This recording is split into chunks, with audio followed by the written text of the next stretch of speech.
This is episode 2, and we're getting Tommie's takes on the Nebraska-Wyoming game today. We're looking ahead to the big matchup with Oregon, and we're answering your social questions.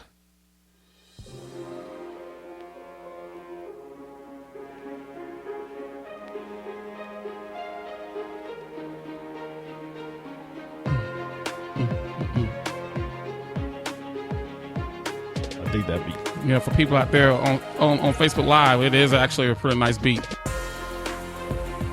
Welcome to Tommy Frazier's Husker Nation, the best destination on the web for all things Husker football. I'm your co-host, Dan Powers, and I'm joined every week by two-time national champ, Tommy Frazier. Yours truly in the house. After a long 4 days in Pittsburgh and Morgantown, West Virginia. So what'd you do up there? Oh, I went up there and spoke with a couple of companies. Got them a little motivated about sales, and then we actually, it was actually 4 of us. We actually went to the Morgantown, West Virginia Youngstown State game. Ooh, yeah, that was kind of interesting. Yeah, that'd be interesting. Yeah. You know, it's a fun atmosphere. Morgantown, West Virginia is a fun community. It's a small community, but I tell you, they know how to do it. They know how to party there. You have dinner with your buddy? Yeah, we had dinner with who Bohl? Yeah, I was saying Bohl.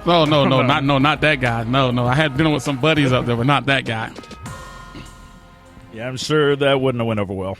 No, you never know. I mean, let bygones be bygones. That's true too. Yeah. But at the end of the day, he's no longer here, so yeah, absolutely. But before we go into the Husker, I just wanted to say a couple of things about notes about this podcast. For those that are subscribed to iTunes, there is a new feed in iTunes. So it's a new show. So we have a new way of connecting in iTunes, and the show is now in Google Play for everybody who has Android.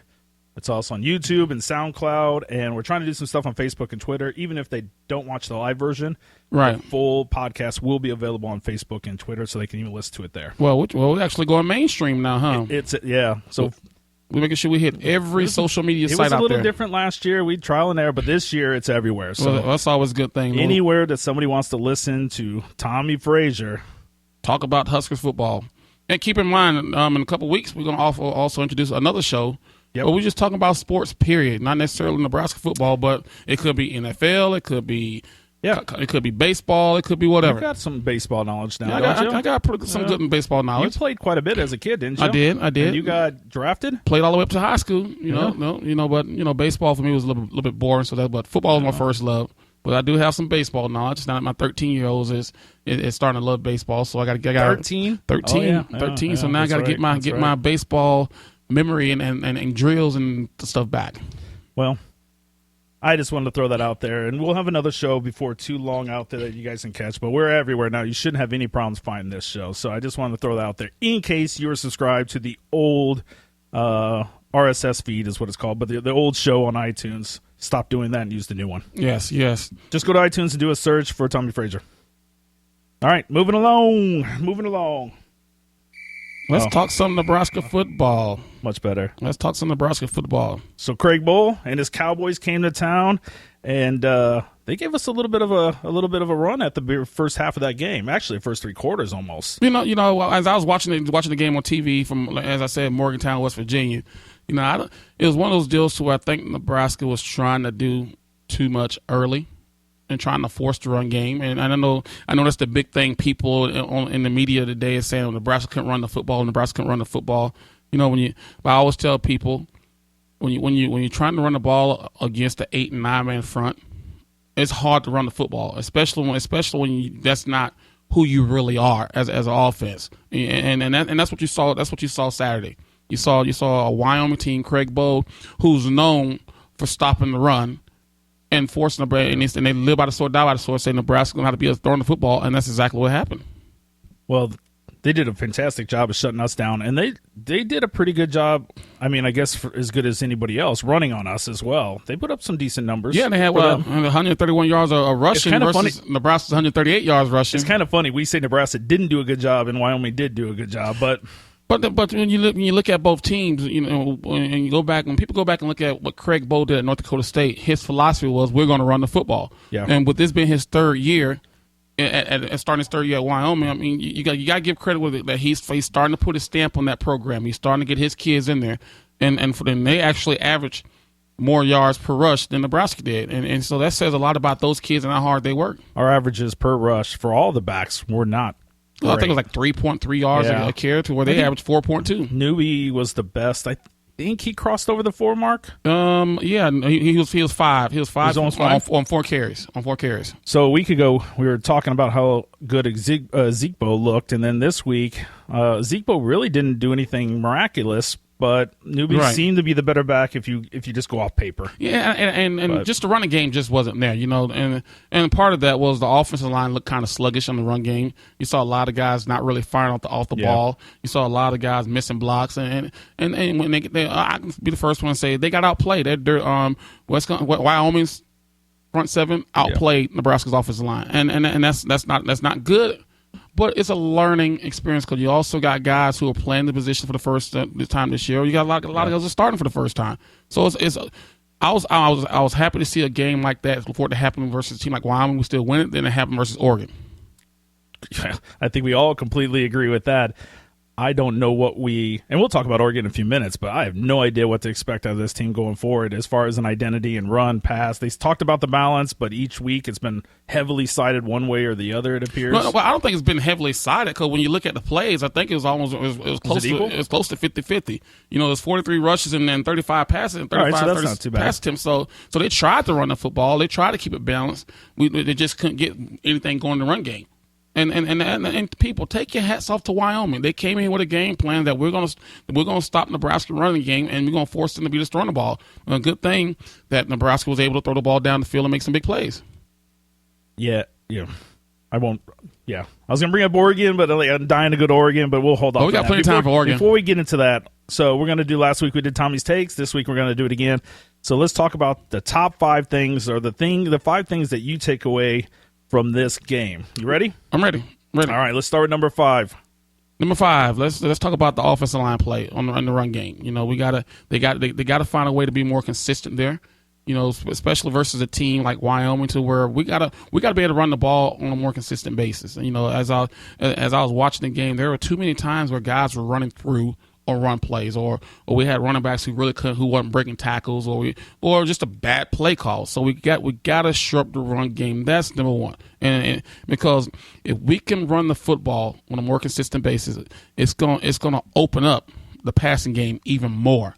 To where we're not and when I say open up the passing game, to where we're not having to try to throw the deep ball time, it's going to set up the intermediate passing game, the medium to high range passing game. So that's the number 1 for me was the offensive line play. And just real quick, it's very different. Just for us simple people, this is a very different running scheme than what you did back in the day, and even what Bohl did. Correct? Yes. Well, it is different, but it's not. Because the blocking schemes are basically still the same.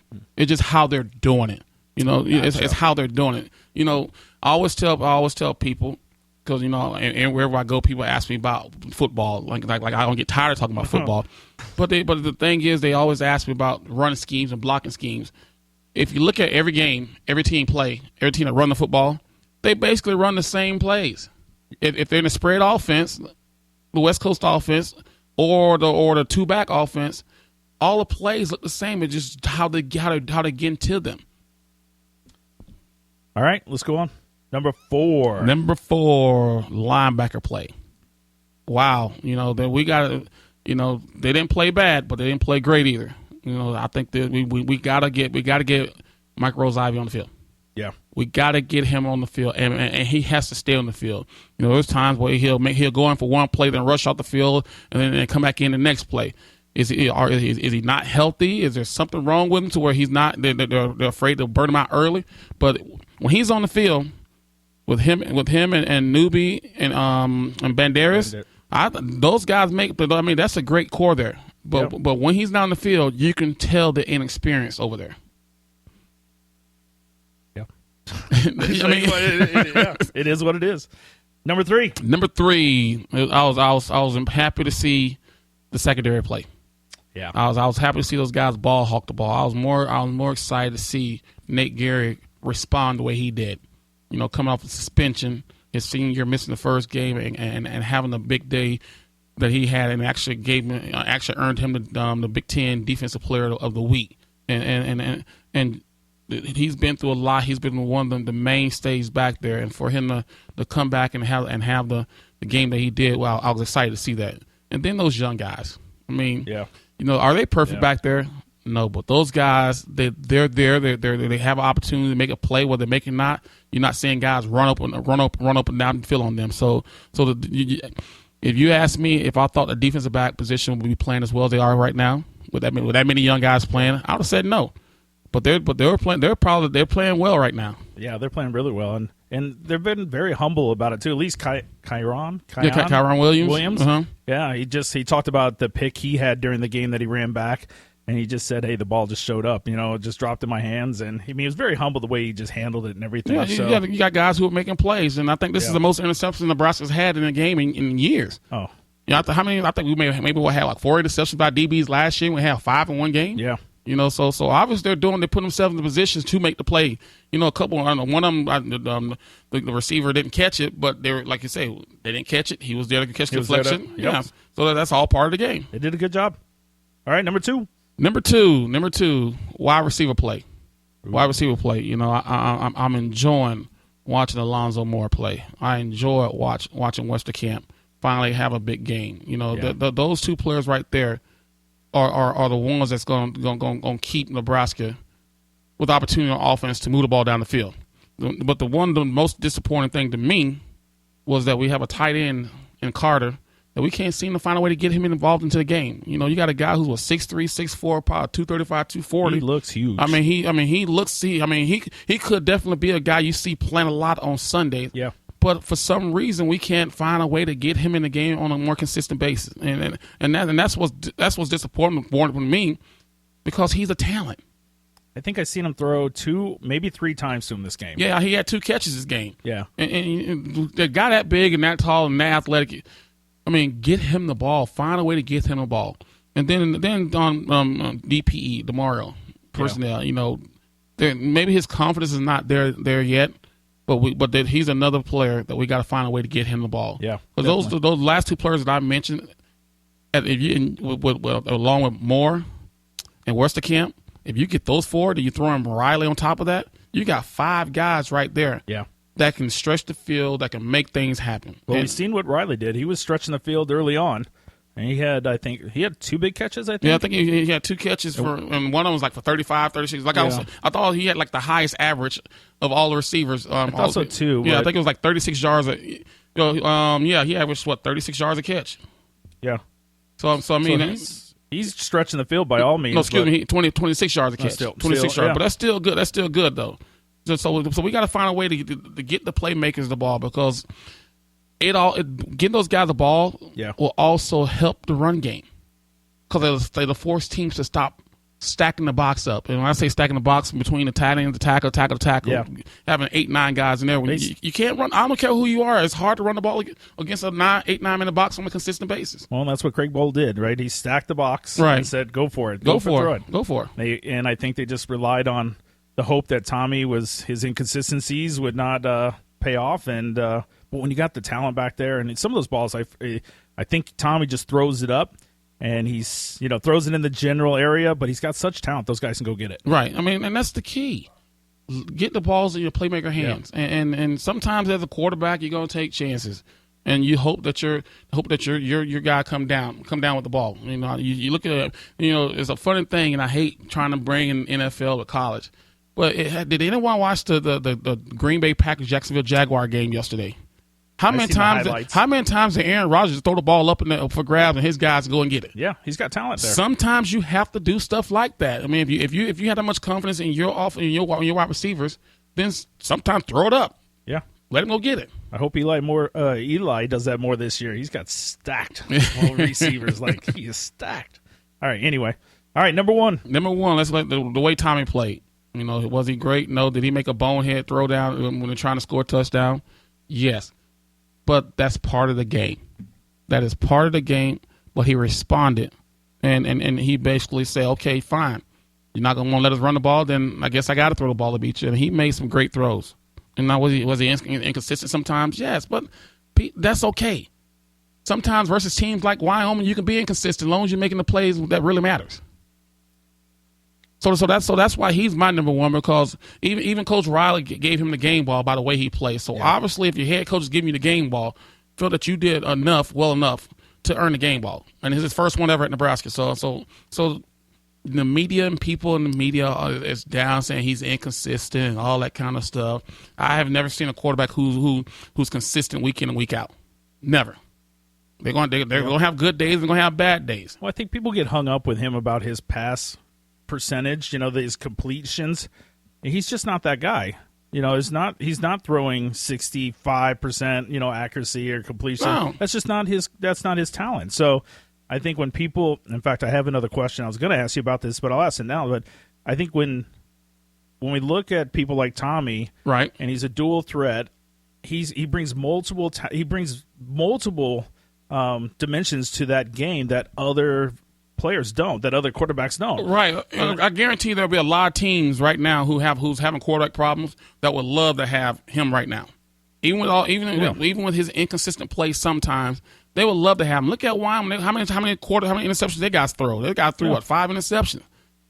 So at the end of the day, this guy, Tommy, he's going, we know what we have with him. Yeah. And it's up for the coaches to make sure they put him in situations to where he's not making those plays. And he's every game or two, every couple of games, he makes a big mistake. He did this week, but he responds every single time. You have to as a quarterback. You got to throw that play out. Yes, I should have just threw the ball away or ran out of bounds. I threw it interception. Okay, move on to the next play. Can't take it back now. It's what minimize the mistakes you make as a quarterback.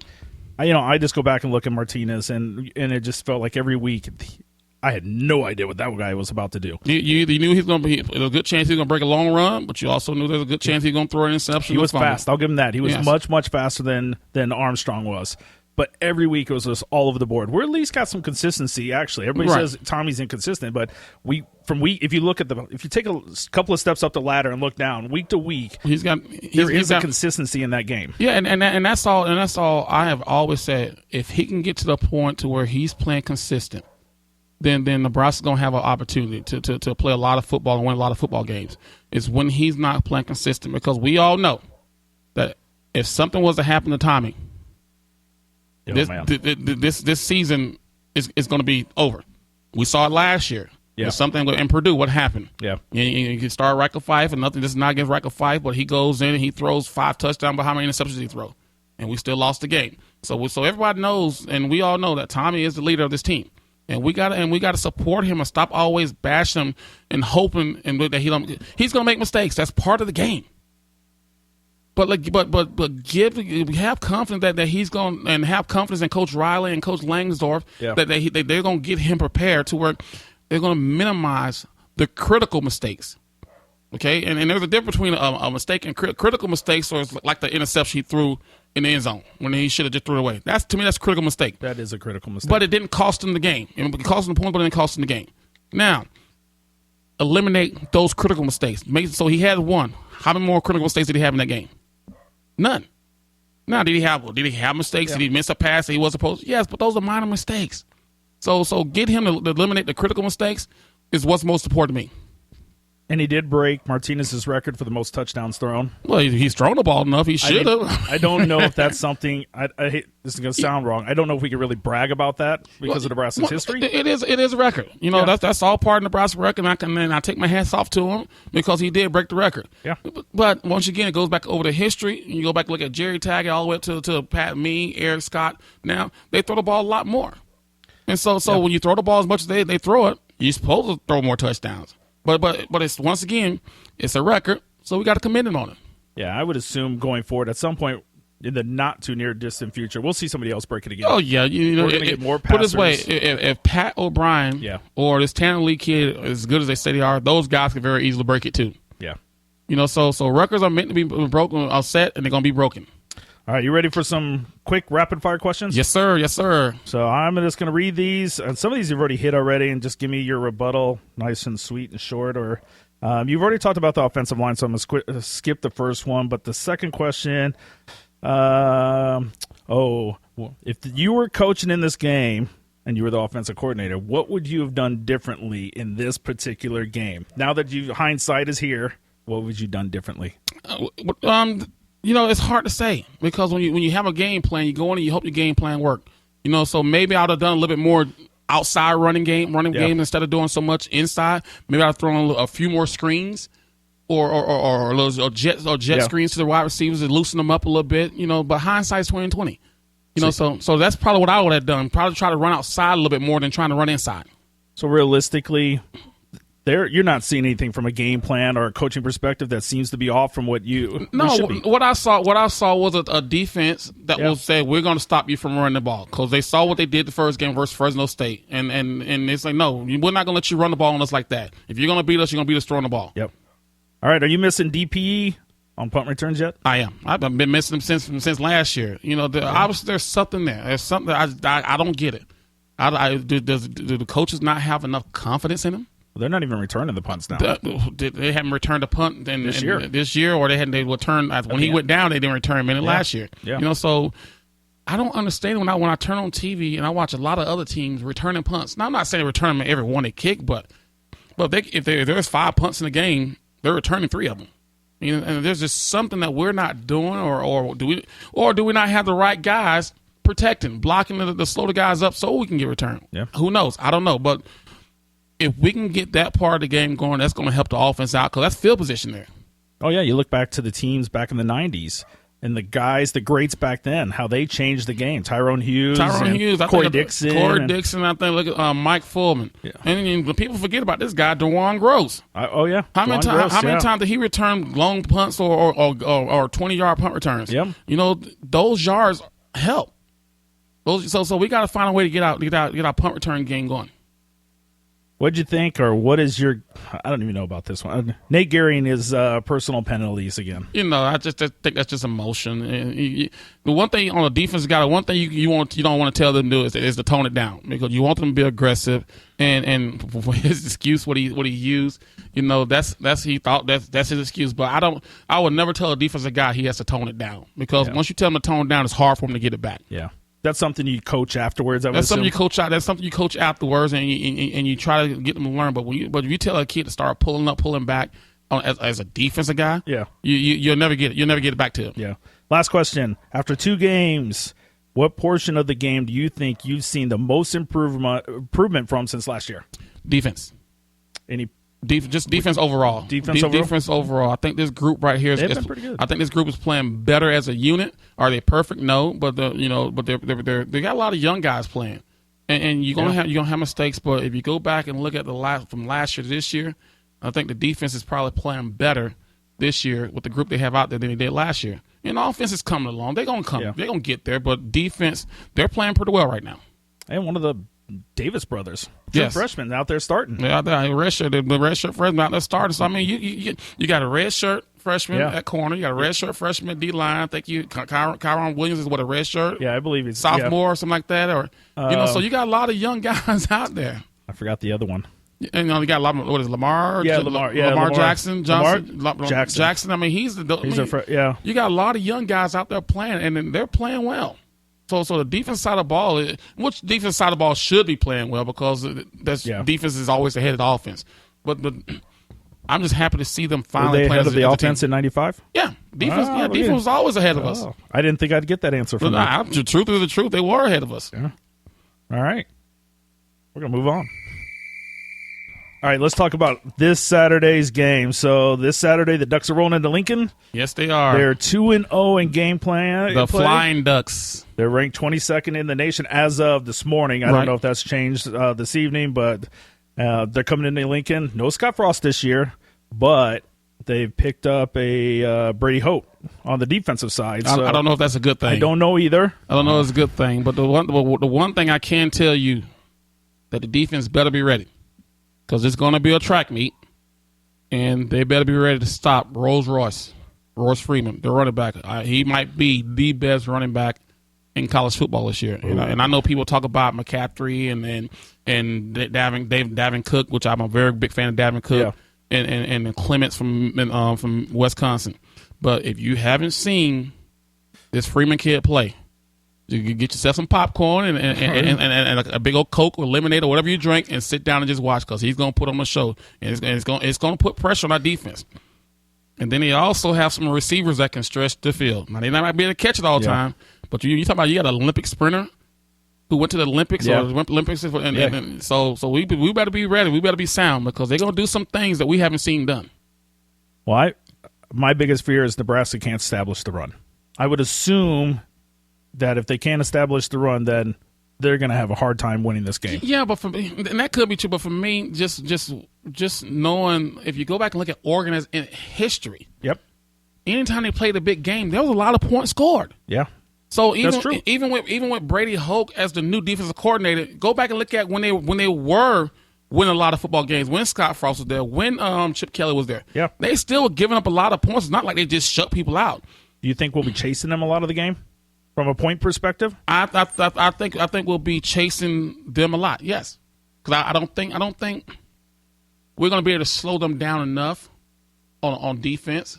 So I truly believe this is going to be a high scoring game, and I think the team who won have the fewest penalties because we're both high penalized teams. Yep. And the team who turns the ball over less, at least. If those two, if we win those two areas right there, we'll have a very good chance to win this football game. I'm really hoping they've just been putting DP in their pocket for this game. And it could be. And wasn't that an old Osborne move? No. He played the guys that he was going to play because they need the reps. That's true. They need the reps. You got to give them in games. So I hope they hadn't been doing it because of this game. I hope they haven't been Hines and Carter because of this game. You got to get them comfortable, get them out there, getting hits and stuff. So but I think Nebraska. I think they're favored right now by a couple points, 2 or 3 points, or something like that. Yeah, which is kind of rare when you got a team who's ranked higher and you're ranked. So there's something people understand what's college football. So the way I'm looking at it, I don't think Oregon's defense can stop us enough. But I also think that we're going to have a hard time stopping them a lot. So I think it's going to come down to a field goal game. I honestly believe that. It is going to be a barn burner. This is going to be an exciting game. It's going to be an exciting game. And, I might not be able to make it to it because my son has a baseball game at 11 o'clock on Saturday. But I promise you, if I'm not in Lincoln, I'll be at home watching it.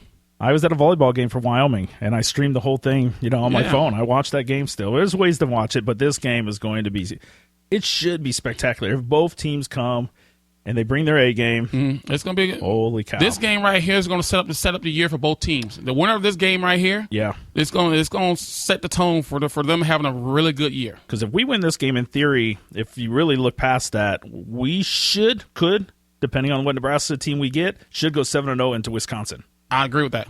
But you never know. You still got to play the game. But Oregon is Oregon, and I was listening somewhere on the radio to where people don't realize. I think it's since 2004, Oregon has 20 more wins total than Nebraska. Wow, that's a lot. Yeah, and I know it's what you're talking about. 14 years, 12, like the 2002. Still. But Oregon has 20 more wins more than Nebraska. They were on a really good run there with Chip Kelly, and then saw something. So they're trust me, people. They just played for the championship a couple of years, 2 or 3 years back, 4 years back. They're a good football team. They're a good football team, and they're going. That's what I'm looking to say. It's going to be a track meet on the football field. Yeah, I watched that guy in the Olympics in the sprinting competition. I mean, he's fast. It's going to be a track meet, both sides of the ball on the football field. Any predictions? I'll say Nebraska win by a late field goal. I'm not going to say the score because this score could be 66-55. Like what was it? The Arizona State Texas Tech score last weekend where right off the. I just think the team who turns the ball over and has the most penalties is going to lose this game. I'm with you. I'm going Nebraska's too. I think this is going to be. It's going to remind me of like one of those MAC games. The MAC games that just go to crazy on the scores. And I'm only doing this because Nebraska's playing at home. Now, if this game was in Eugene, I would pick Oregon. Because of the atmosphere, the crowd, the ruckus, this. So I'm picking Nebraska because they are playing at home. It's going to be a great game. It is going to be. I hope it's a great game. It should be. It should be. Yeah, Nebraska has lately not performed as well in big games. But this is Oregon. But this is their way. Home. It's Armstrong home. Senior year. You got some young guys who are playing well. They're playing well. I mean, I think it's set up for this. Will set the tone for Nebraska season. Well, let's face it. We, as a state, need this big win. I think we need it. Not just the football team, but I think we all, and if they lose, like, we will all recover. But, like, it's been a long time since I remember winning a big game like this in Lincoln. But you know what? I don't think we need this. I need for the it. state. I you need it. And here's the reason why. Because even if we win this game, I guarantee you're going to have people come out and bring up all the negative stuff that happened in the game. We are in that little stage now. We're in that stage. Just look up. We beat Wyoming 52-17, and people still criticizing what? Well, we didn't run the ball well enough, or Tommy made some. Come on, people. The object of the game is to do what? Win. Yeah. We won the game. They won big. Did we make mistakes? Yes. Look at Alabama. Alabama won their game, and you got a coach chewing the offensive coordinator out for making a dumb play call in the game. So we need to relax. The object is to win the game. Let the coaches deal with how we're going to improve. Be happy we won, because last year people weren't happy we weren't winning. At least we played hard. Yeah, that's true. We played hard. We made the time. We played hard. Now we're winning. You're still criticizing. You're still finding something negative. Be positive. And on a positive note, we won. Every game is different.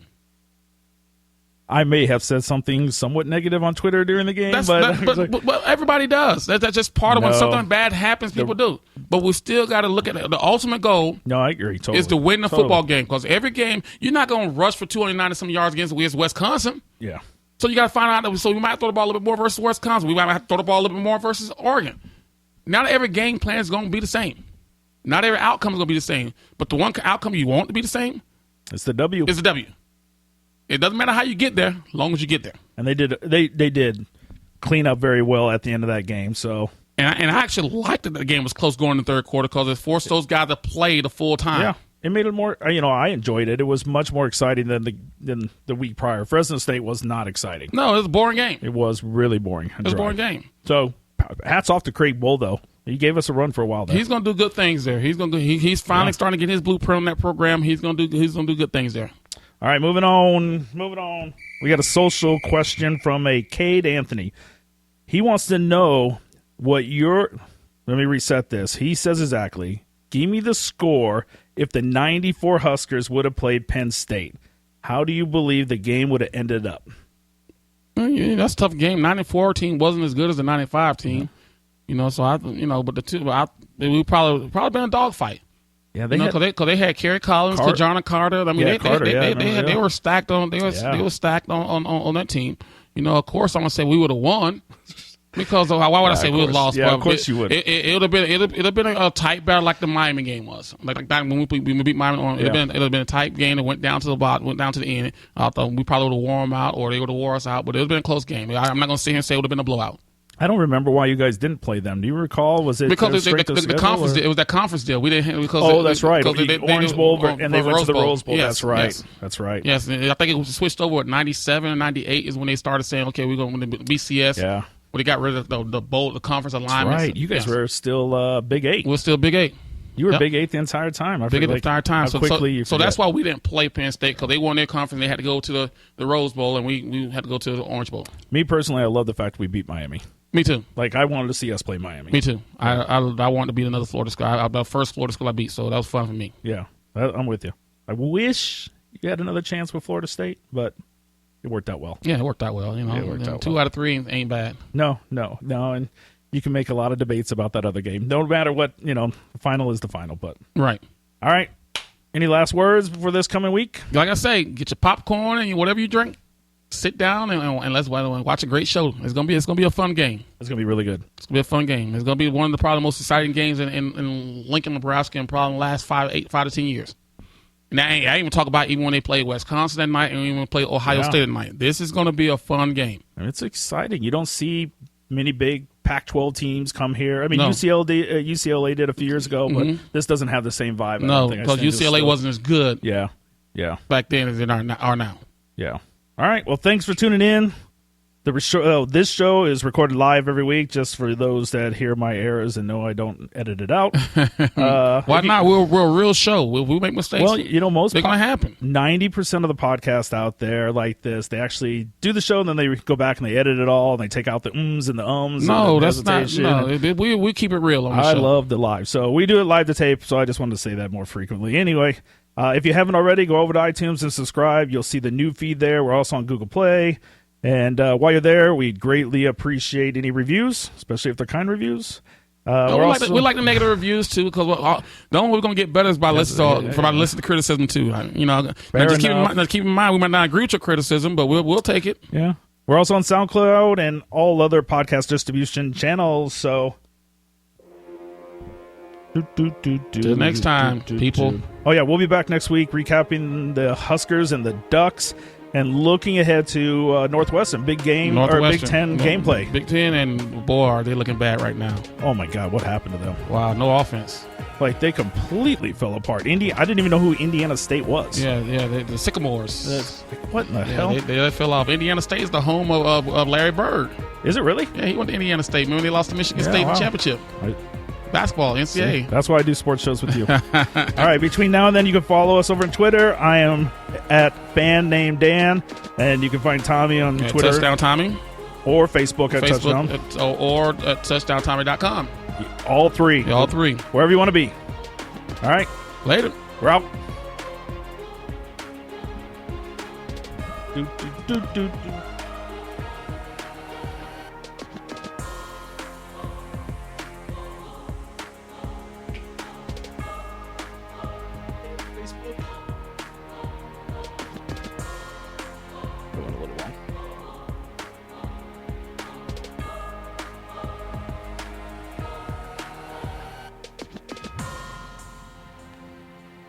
Too bad.